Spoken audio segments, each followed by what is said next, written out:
بله، صبح دمیده است. صبح ما دست و رویمان را میشوییم، دندانهایمان را تازه میکنیم.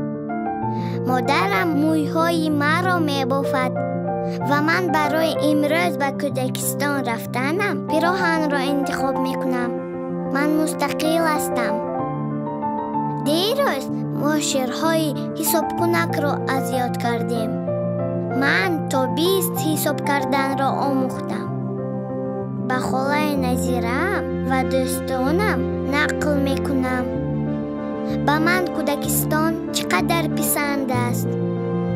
عجیب، امروز ما چی را میکشیم؟ خالای نظیره گفت که امروز برای مادر جان تحفه آماده میکنیم.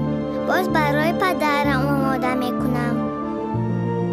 همه ما به این تیاری دیده ایستاده ایم.